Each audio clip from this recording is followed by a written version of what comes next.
Hello students, इस video के अंदर हम करेंगे exercise question answers chapter number 11 human I and the colourful world. इससे पहले जो इन टेक्स्ट क्वेश्चन आंसर्स का सॉल्यूशन है वो कर चुके हैं हम दूसरी वीडियो के अंदर। अभी देखिए एक्सरसाइज क्वेश्चन आंसर्स का सॉल्यूशन। क्वेश्चन नंबर फर्स्ट देखिए क्या है। Human eye can focus object at different distance by adjusting the focal length of the eye lens. This is due to, जो हमारी आई का जो लेंस है उसकी जो फोकल लेंथ की जो एडजस्टमेंट है वो कर सकती है हमारी आई सिलियरी मसल्स की वजह से। तो इस प्रोसेस को हम क्या बोलते हैं, इस तरह की जो एडजस्टिंग है फोकल लेंथ की उसको क्या बोलते हैं? इसको बोला जाएगा पावर ऑफ एकोमोडेशन। क्या बोलते हैं इसको? पावर ऑफ एकोमोडेशन, जिसकी वजह से क्या कर सकते हैं हम, डिस्टेंट ऑब्जेक्ट को भी क्लियरली देख सकते हैं और नियर ऑब्जेक्ट्स को भी। और ये होता किस वजह से है? सिलियरी मसल्स की वजह से, क्योंकि सिलियरी मसल्स से क्या करती है, फोकल लेंथ आई लेंस की चेंज करती है। Next question, question number 2, the human I form the image of an object at its. Human आई के अंदर जो इमेज बनती है वो कहाँ पे बनती है? इमेज हमेशा कहाँ पे बनती है? रेटिना पे। Next question, the least distance of distinct vision for a young adult with normal vision is about. जो लीस्ट डिस्टेंस है जिससे हम आराम से देख पाते हैं यंग एडल्ट नॉर्मल विजन के अंदर, वो लीस्ट डिस्टेंस के, जैसे कि लीस्ट डिस्टेंस का मतलब है कि नॉर्मल पॉइंट, एक तो है हमारा फार पॉइंट है, ठीक है, एक नियर पॉइंट है। तो नियर पॉइंट होता है लीस्ट डिस्टेंस। तो ये कितना है नियर पॉइंट नॉर्मल विजन में? 25 सेंटीमीटर। कितना है? 25 सेंटीमीटर। सी ऑप्शन होगा इसका। Next question, question number 4, the change in the focal length of the eye lens is caused by the action of. जो आई लेंस की जो फोकल लेंथ चेंज होती है, फोकल लेंथ कम होना ज़्यादा होना, इसको कंट्रोल किसका है? सिलियरी मसल्स का। किसका कंट्रोल है? सिलियरी मसल्स का। क्योंकि सिलियरी मसल्स क्या करती हैं, आई लेंस को अगर दूर का ऑब्जेक्ट देखना है तो थिन कर देंगी, और अगर पास का ऑब्जेक्ट देखना है तो थिक कर देंगी आई लेंस को। तो वो एक तरह से करते क्या, फोकल लेंथ को चेंज, और इसी को हम क्या बोलते हैं? Power of accommodation. Next question numerical है ये क्वेश्चन आपका। A person need a lens of power -5.5 dioptre. Dioptre क्या है? जो भी पावर है लेंस की उसको किस में मापा जाता है? डायोप्टर में। Correcting the distant vision, vision को करेक्ट करने के लिए जो लेंस लगाया गया है, मान लिया कोई पर्सन है उसको साफ नहीं नज़र आ रहा है तो उसको कितनी पावर का लेंस लगाया गया है? -5.5। For correcting his near vision, near vision को करेक्ट करने के लिए उसको कितनी पावर का लेंस लगाया गया है? +1.5 dioptre. What is the focal length of the lens required for distance vision और नियर विजन। तो यहाँ पे पावर दी गई है लेंस की, और निकालना क्या है हमें? फोकल लेंथ निकालनी है। तो पावर और फोकल लेंथ में क्या रिलेशन है? रेसिप्रोकल रिलेशन है। Power is inversely proportional to the focal length, और फोकल लेंथ की जो यूनिट है वो किस में लेनी है? हमें मीटर में लेनी है। अगर सेंटीमीटर में है तो हम क्या करते हैं? Power is equal to 100/f। Power is equal to 100/f। तो हमें देखिए अभी निकालना क्या है, यहाँ पे पावर हमें गिवन है, हमें फोकल लेंथ निकालनी है। तो फोकल लेंथ निकालने के लिए क्या फॉर्मूला जाएगा आपका? f is equal to 1/p। f is equal to 1/p। तो देखिए फर्स्ट क्वेश्चन के अंदर f निकालना है 1/p। पावर कितनी है? जहाँ पे डिस्टिंक्ट विजन के लिए जो लेंस बोला है वहाँ पे पावर है -5.5। जब इसको सोल्व किया जाएगा, डिवाइड किया जाएगा -5.5 को 1 से, तो हमारे पास क्या आएगा आंसर? -0.181 मीटर। और जब माइनस लगा होता है तो इसका मतलब क्या है? कौन सा लेंस होगा? Concave lens. कौन सा लेंस होगा आपका यहाँ पे? Concave lens. उसके बाद दूसरा देखिए, पावर ऑफ लेंस हमें गिवन है +1.5 डायोप्टर। +1.5 डायोप्टर हमें निकालने क्या है यहाँ पे? फोकल लेंथ निकालनी है। तो फोकल लेंथ का रिलेशन क्या है? 1/पावर। पावर कितनी गिवन है हमें? 1.5 गिवन है। जब 1.5 को हम डिवाइड करेंगे 1 से, इसको हम क्या लिख सकते हैं? 10/15 भी लिख सकते हैं। तो यहाँ से डेसिमल हट जाएगा, यहाँ पे 10 आ जाएगा आपका। तो इसको जब हम सोल्व करेंगे तो हमारे पास आएगा 0.667। तो ये क्या आ गई आपकी फोकल लेंथ। तो यहाँ पे आपका जो लेंस होगा वो कौन सा होगा? Convex lens. दूर के ऑब्जेक्ट को देखने के लिए हम कौन सा लेंस यूज़ करते हैं? जिसमें मायोपिया बीमारी है, कॉनकेव लेंस यूज़ करते हैं। और पास के ऑब्जेक्ट को देखने के लिए जिसको हाइपरमेट्रोपिया डिजीज़ है उसके लिए हम कौन सा लेंस यूज़ करते हैं? Convex lens. उसके बाद नेक्स्ट है question number 6, the far point of a myopic person is 80 centimetre in front of the eye what is the nature and power of the lens required to crack the problem. तो देखिए क्या है, ये है हमारी normal आई। अभी हम यहाँ पे नॉर्मल आई का एक डायग्राम ड्रॉ कर लेंगे। ये नॉर्मल आई है, ठीक है। नॉर्मल आई में क्या होगा पता ही है आपको, फार पॉइंट भी हमें विजिबल होगा इन्फिनिटी तक, नियर पॉइंट 25 सेंटीमीटर तो कोई प्रॉब्लम नहीं होगी, कोई चश्मे वश्मे लेंस वगैरह हमें यूज़ नहीं करना पड़ेगा। लेकिन यहाँ पे हमें कौन सी आई दी गई है, मायोपिक पर्सन की। तो उसमें क्या है, जो इन फ्रंट है आई के जो सामने है उसको कितने डिस्टेंस तक उसको जो फार पॉइंट है उसको क्लियरली ऑब्जेक्ट्स नज़र आ रहे हैं 80 सेंटीमीटर। मान लिया ये है हमारा 80 सेंटीमीटर। 80 सेंटीमीटर तक जो उसको ऑब्जेक्ट नज़र आ रहा है वो क्या है, आराम से नज़र आ रहा है। उसके बाद जो 80 सेंटीमीटर के बाद की जो डिस्टेंस है वहाँ पे उसको ऑब्जेक्ट नज़र आ रहे हैं लेकिन ब्लर हो गए हैं, वो डिस्टिंक्टली और क्लियरली उसको विजिबल नहीं है।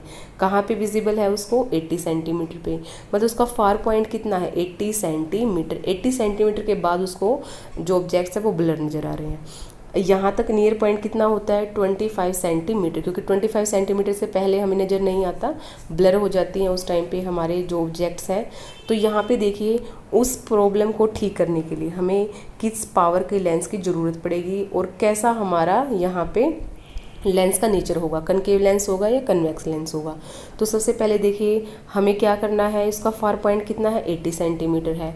ऑब्जेक्ट मान लिया कहाँ पे रखा हुआ है, इन्फिनिटी पे रखा हुआ है। तो इन्फिनिटी पे तो वो नहीं देख पा रहा है ना, तो उसको जो डिस्टेंट है, जो उसकी जो इन्फिनिटी वाली डिस्टेंस है उसको हमें कहाँ पे एडजस्ट करना पड़ेगा, 80 सेंटीमीटर पे। तो हमें क्या यूज़ करना पड़ेगा, हमें लेंस यूज़ करना पड़ेगा। तो लेंस कौन सा यूज़ किया जाएगा यहाँ पे, कनकेव लेंस। कनकेव लेंस का काम क्या होगा, जो उसकी इमेज डिस्टेंस है वो कितने पे बन जाएगी, अब 80 सेंटीमीटर पे। एक तरह से हम यहाँ से लगा सकते हैं, यहाँ से यहाँ तक v होगा, इमेज डिस्टेंस कितना होगा, -80। अभी मैंने माइनस क्यों लगा दिया इसके सामने इमेज डिस्टेंस पे, क्योंकि इमेज को कहाँ पे बनना है, 80 सेंटीमीटर पे बनाना है, क्योंकि 80 सेंटीमीटर के बाद तो वो देख ही नहीं सकता है। तो चश्मा जो लगाया जाएगा, लेंस जो उसका यूज़ किया जाएगा वो कॉनकेव लेंस, उसको इमेज को जो इन्फिनिटी पे ऑब्जेक्ट रखा हुआ है उसको कहाँ पे शो करेगा, 80 सेंटीमीटर पे, क्योंकि वहाँ पे उसको विजिबल है वो ऑब्जेक्ट। अब उसका जो मतलब जो ऑब्जेक्ट डिस्टेंस, ऑब्जेक्ट मान लिया कहाँ पे रखा हुआ है, ऑब्जेक्ट यहाँ पे ले लिया हमने, ये रखा हुआ है ऑब्जेक्ट। तो ऑब्जेक्ट डिस्टेंस कितनी है, इन्फिनिटी, ठीक है। और जो इमेज डिस्टेंस है वो कितनी है, 80 सेंटीमीटर। माइनस क्यों यूज़ किया है, क्योंकि साइन कन्वेंशन में जो लेफ्ट साइड में जो लेंस के जो साइंस होते हैं वो सारे क्या होते हैं, नेगेटिव होंगे। तो यहाँ से हमें ऑब्जेक्ट डिस्टेंस पता चल गया, इमेज डिस्टेंस पता चल गया। मेन इन क्वेश्चन के अंदर यही काम है, ऑब्जेक्ट डिस्टेंस। देखिए किस ऑब्जेक्ट कहाँ पे रखा हुआ है, इन्फिनिटी पे रखा हुआ है, जो कि उसको नज़र नहीं आ रहा है। इमेज डिस्टेंस कहाँ पे उसको इमेज बनानी है उस ऑब्जेक्ट को देखने के लिए, -80 सेंटीमीटर पे। फोकल लेंथ का जो फॉर्मूला है वो क्या है, 1/f = 1/v - 1/u। तो यहाँ पे आपको v जो इमेज डिस्टेंस है, u जो कि ऑब्जेक्ट डिस्टेंस है, उनकी वैल्यूज़ आप रख देंगे। इमेज डिस्टेंस कितनी है यहाँ पे, 80 है, -80। ऑब्जेक्ट डिस्टेंस यहाँ पे कितनी है, इन्फिनिटी है। तो इसको -1 ये क्या है आपका, इन्फिनिटी की जो वैल्यू होगी आपकी 1/∞ क्या लिया जाएगा, 0 के इक्वल। तो ये पोर्शन तो आपका 0 हो ही चुका है। तो 1/f किसके इक्वल आ गया आपका, -1/80। तो f कितना आ गया आपका, -80 सेंटीमीटर। इसको मीटर में कन्वर्ट करेंगे तो क्या करेंगे, 100 से डिवाइड कर देंगे, तो 0.8 मीटर फोकल लेंथ माइनस में आएगी। अब देखिए उसके बाद क्या है, पावर कैसे निकालते हैं, 1/, फोकल लेंथ। तो 1/- 0.8 को जब हम सोल्व करेंगे, इसको हम लिख सकते हैं 8, ऊपर 10 आ जाएगा, डेसिमल हटाएंगे, माइनस यहाँ पे है ही। इसको जब सोल्व किया जाएगा -1.25 डायोप्टर। इसका मतलब कि जो हमें माइनस में जगह अगर पावर आती है तो लेंस कौन सा यूज़ करते हैं हम, कॉनकेव लेंस। और प्लस पावर का लेंस का मतलब कौन सा है, कन्वेक्स लेंस। तो कौन सा लेंस यहाँ पे यूज़ करना पड़ेगा, हमें कनकेव लेंस यूज़ करना पड़ेगा, जिसकी पावर हमने अभी अभी निकाल ली है, किसको करेक्ट करने के लिए, उस मायोपिक पर्सन की आई के डिफेक्ट को करेक्ट करने के लिए।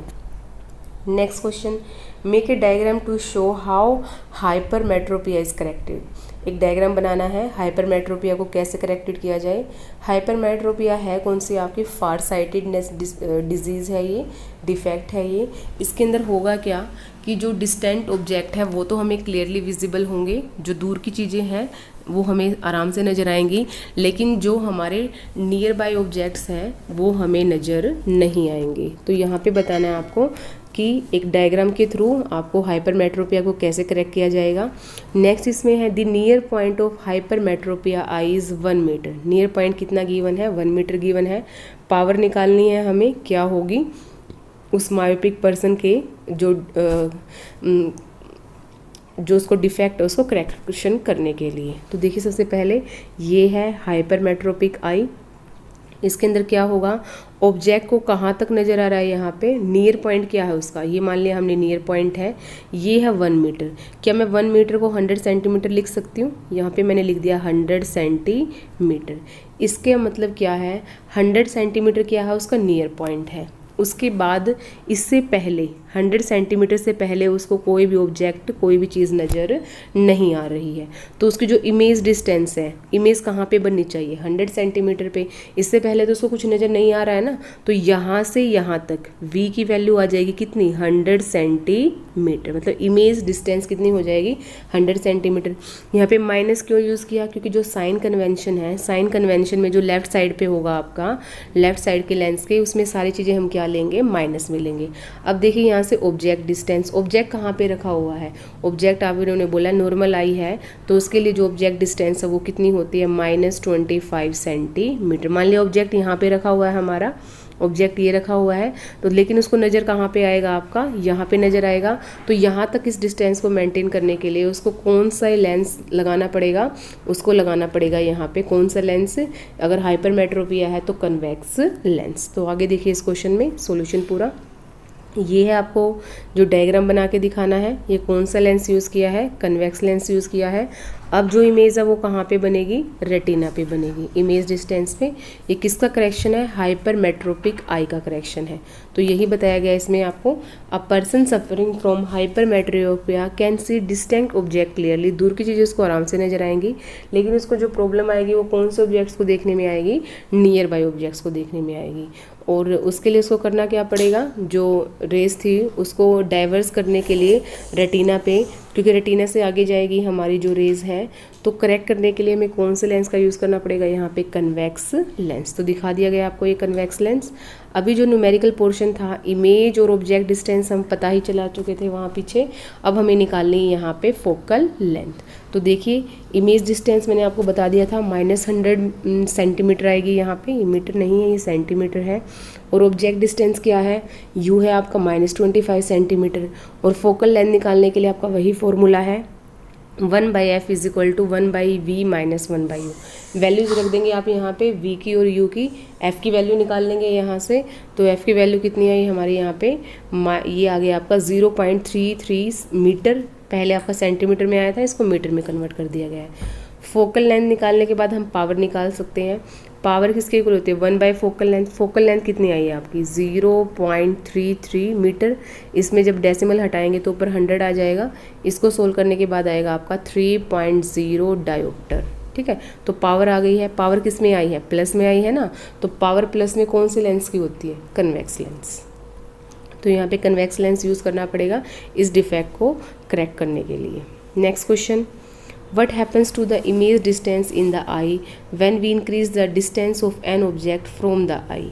इमेज डिस्टेंस पे क्या फ़र्क पड़ेगा, क्या होगा जब ऑब्जेक्ट डिस्टेंस को बढ़ा दिया जाएगा। तो देखिए क्या है यहाँ पे, जो साइज़ है आई का वो चेंज नहीं होगा, जितनी आई का साइज़ है उतना ही रहता है हमारा। तो इसलिए हम बोल सकते हैं जो इमेज डिस्टेंस है, चाहे ऑब्जेक्ट को कहीं पे भी रखिए, नियर रखिए या दूर रखिए, इमेज डिस्टेंस हमेशा क्या रहेगी, कांस्टेंट रहेगी। When an increase of the distance of object from the eye, the image distance in the eye doesn't change। वही बताया गया है, इमेज डिस्टेंस चेंज नहीं होगी। तो जो हमारी डिस्टेंस इमेज चेंज नहीं होती है तो उसको कंपनसेट कौन करवाता है, ऑब्जेक्ट डिस्टेंस को कंपनसेशन कौन करवाएगा, हमारी आई लेंस। और जिसमें क्या होगी, किस चीज़ का चेंज होगा, फोकल लेंथ का। और फोकल लेंथ को चेंज कौन करवाता है, हमारे सिलियरी मसल्स। तो हम बोल सकते हैं focal length of eye changes in such a way that image is always formed at the retina of the eye। जो focal length है आई की वो इस तरह से चेंज होगी कि जो रेटिना पे ही इमेज बने। देखिए जब नॉर्मल आई नहीं होती तो इमेज रेटिना पे नहीं बनती, उस टाइम पे आपको कन्वेक्स या कनकेव लेंस को यूज़ करना पड़ेगा। नेक्स्ट क्वेश्चन है आपका, why do stars twinkle. Stars twinkling क्यों करते हैं? हमें देखिए एक्चुअल में स्टार्स ट्विंकल नहीं करते हैं, हमें लगता है कि वो ट्विंकलिंग कर रहे हैं। किसकी वजह से ऐसा लगता है? हमें एटमॉस्फेरिक रिफ्रैक्शन की वजह से। तो देखिए क्या है, स्टार्स की अपनी खुद की लाइट होती है, हमें वो ट्विंकल करते हुए नज़र आते हैं। किसकी वजह से? एटमॉस्फेरिक रिफ्रैक्शन की वजह से। और जो स्टार्स हैं वो अर्थ से बहुत ज़्यादा दूर हैं, तो वो हमें इस तरह से नज़र आते हैं कि वो एक पॉइंट है, एक छोटा सा सोर्स है, पॉइंट है, जहाँ से एनर्जी है, जो लाइट है वो क्या हो रही है? एमिट हो रही है। जब उनसे निकलने वाली जो लाइट है, जब वो एटमॉस्फेयर में एंटर करती है, तो एटमॉस्फेयर में एयर की जो अलग अलग डेंसिटीज़ हैं, जिसकी वजह से वो लाइट क्या हो जाएगी? रिफ्रैक्ट हो जाएगी। अलग अलग लेवल्स पे एयर डेंसिटी में वेरिएशन होने की वजह से। तो डेंसिटीज़ की वेरिएशन की वजह से जो रिफ्रैक्शन होता है लाइट का एटमॉस्फेयर की वजह से, उसकी वजह से हमें नज़र आते हैं स्टार्स ट्विंकलिंग करते हुए। ठीक है, क्या नज़र आएंगे हमें? स्टार्स ट्विंकलिंग करते हुए एटमॉस्फेरिक रिफ्रैक्शन की वजह से। किस टाइम पे? नाइट टाइम पे। डे टाइम पे तो सनलाइट ही इतनी है कि हमें वो ट्विंकलिंग करते हुए नज़र नहीं आएंगे। Explain why the planets don't twinkle. जो प्लैनेट्स हैं, हमारे जो ग्रह हैं, वो हमें ट्विंकल करते हुए नज़र नहीं आते। एक तो देखिए वो पास में है अर्थ के, तो उनका जो साइज़ है वो बड़ा है स्टार्स के कंपैरिजन में, अर्थ के क्लोज होने की वजह से। तो जो प्लैनेट्स हैं वहाँ पे एक सोर्स ऑफ लाइट नहीं, वहाँ पे बहुत सारे सोर्सेज ऑफ लाइट होंगे, जिनकी वजह से अलग अलग सोर्सेज ऑफ लाइट से लाइट निकलेगी, और उनका जो इफ़ेक्ट है अर्थ तक पहुँचते पहुँचते वो क्या हो जाएगा? वो ज़ीरो हो जाएगा, जिसकी वजह से हमें क्या अपीयर होगा कि जो प्लैनेट्स है वो ट्विंकल नहीं कर रहे हैं। तो देखिए यही बताया गया आपको यहाँ पे, the different parts of planets produce either bright और dimmer light in such a way the average of bright और dimmer light effect is zero. और यहाँ पे बताया गया है, इसलिए हमें जो प्लैनेट्स है वो ट्विंकलिंग इफेक्ट शो करते हुए नज़र नहीं आएंगे। कहीं से किसी पॉइंट से ब्राइट लाइट निकलेगी, किसी पॉइंट से डिम लाइट निकलेगी, तो जो दोनों का एवरेज है वो क्या हो जाएगा? ज़ीरो हो जाएगा, जिसकी वजह से हमें प्लैनेट्स ट्विंकल करते हुए नज़र नहीं आएंगे।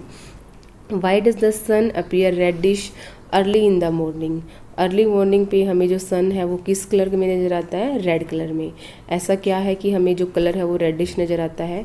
देखिए क्या है कि जो सन है ड्यूरिंग सन टाइम, जो सनराइज़ होता है उस टाइम पे जो लाइट रेज आती है सन से, वो क्या करती है? बहुत ज़्यादा डिस्टेंस ट्रैवल करके आती है एटमॉस्फेयर से। ठीक है, तब वो हमारी आइज़ में पहुंचती है।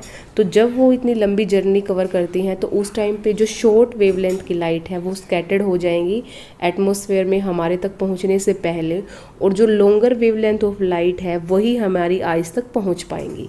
तो जो ब्लू कलर है वो क्या हो जाएगा? स्कैटर हो जाएगा, क्योंकि उसकी वेवलेंथ क्या होती है? कम होती है।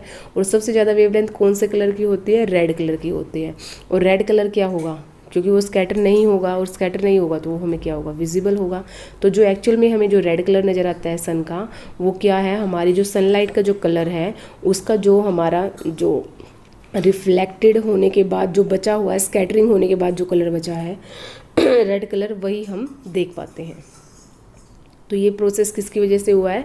एटमॉस्फेरिक स्कैटरिंग की वजह से। Next question, question number 13, why does the sky appear dark instead of blue to an astronaut. Astronaut के लिए जो स्काई का कलर है वो डार्क है, वो उनको ब्लू नज़र नहीं आता। हमें कैसा नज़र आता है? ब्लू। लेकिन एस्ट्रोनॉट को वो ब्लू नज़र क्यों नहीं आता? एक्चुअल में वो जो ब्लू कलर है वो स्काई का कलर नहीं है, वो किसका कलर है? वो हमारी सनलाइट का कलर है। ठीक है, पता है ना आपको सनलाइट के अंदर कितने कलर्स होते हैं? 7 कलर है, तो उनमें से ही एक कलर है वो ब्लू कलर। तो यही बताया गया आपको, sky appear dark instead of blue to an astronaut because there is no atmosphere in outer surface to scatter the sunlight। जब जो एस्ट्रोनॉट हैं कहाँ पे है वो? जब वो इतनी ऊंचाई पे हैं जहाँ पे हमारा एटमॉस्फेयर ही नहीं है, उस टाइम पे वहाँ पे कोई भी जो सनलाइट की स्कैटरिंग है वो नहीं होगी एटमॉस्फेयर ना होने की वजह से। और सनलाइट की जब स्कैटरिंग ही नहीं होगी तो कोई कलर भी विजिबल नहीं होगा एस्ट्रोनॉट की आइज़ को, और इसकी वजह से कोई कलर स्कैटर ना होने की वजह से, एटमॉस्फेयर ना होने की वजह से जो स्काई है वो किस कलर के अपीयर होते हैं? ब्लैक कलर के। ये था आपका लास्ट क्वेश्चन।